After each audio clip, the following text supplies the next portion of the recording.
Good evening and welcome to the news at 10. His Majesty King Abdullah reviewed local and regional developments with the Speaker of the Lower House of Parliament and heads of parliamentary blocs during a meeting at Al Husseiniya Palace today. The King urged the government and Parliament to support local councils in achieving development while stressing the need to devise a strategy and an action plan to develop governorates across the kingdom. On the new income tax draft law, His Majesty said it should include tougher penalties on tax evasion to protect middle and low-income citizens during financial and economic reforms. His Majesty also highlighted the need to create an attractive investment environment through the e-government program that is the gateway to investors. As for the recent incident in Irbid involving police and a citizen, King Abdullah said the isolated incident harms the security agency's efforts, adding that no violation of the law or citizens' rights is accepted. Briefing lawmakers on the Palestinian issue, His Majesty said the U.S. administration was committed to pushing peacemaking efforts forward in the following months. While on the Israeli embassy shooting incident, he said the Israeli government must shoulder its responsibility and conduct a credible investigation for justice to be served.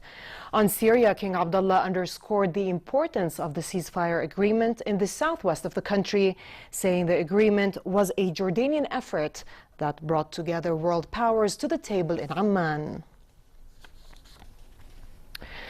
His Majesty the King received Cypriot Foreign Minister Ioannis Kasoulides at Al Husseiniya Palace. Kasoulides carried a message from Cypriot President Nikos Anastasiades to His Majesty, voicing his country's support towards Jordan's efforts in cementing the European Union partnership. His Majesty and the Cypriot Minister reviewed regional and international efforts to fight terrorism holistically. Jordan and Cyprus agreed to boost cooperation between the two countries.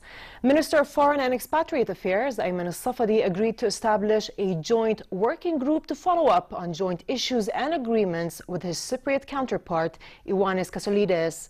The two ministers also agreed to further develop their economic, trade, investment, tourism and cultural relations. They also reviewed regional issues, mainly the Syrian crisis, the Palestinian issue and the war on terrorism. Prime Minister Hani al-Mulki said the government is keen to expand the private sector's economic participation and improve its competitiveness locally and internationally. In a meeting at the Ministry of Industry, Trade and Supply, Mulki said the government has aimed to strengthen its partnership with the private sector from the very start so it can carry out public service projects. The government, he added, began implementing the economic reform program that aims at stimulating economic growth and public financial reforms. The Parliamentary Assembly of the Council of Europe decided to grant Jordan the status of a permanent partner for democracy. MP Khalid al-Bakkar said the political committee presented its decision to move Jordan from a temporary to a permanent partner in a unanimous vote among representatives of 47 European countries. Al-Bakkar was heading a Jordanian delegation that was participating in the final evaluation of the partnership program.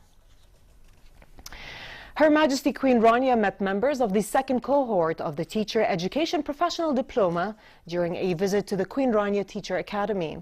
Her Majesty encouraged aspiring teachers to continue developing their educational skills while they express their eagerness to acquire practical knowledge to effectively pass information to their students.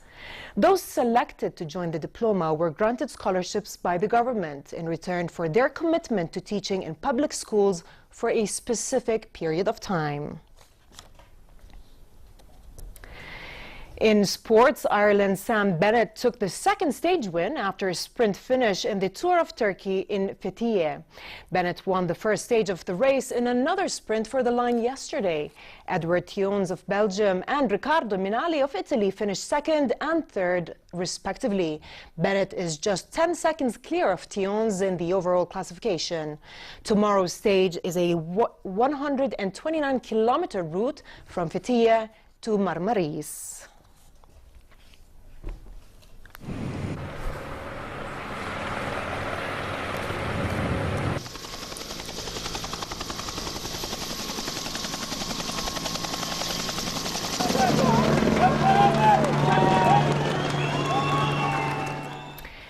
And finally, it remains relatively cold tonight and fair tomorrow, with a high of 24 degrees Celsius expected in Amman and a low of 12, while winds will be northwesterly moderate. In the Gulf of Aqaba, it will be relatively hot with a high of 32 degrees, while winds will be northerly moderate and the seas calm. With this, we come to the end of tonight's news. I'm Dana Abu Sham. Thanks for watching and have a good night.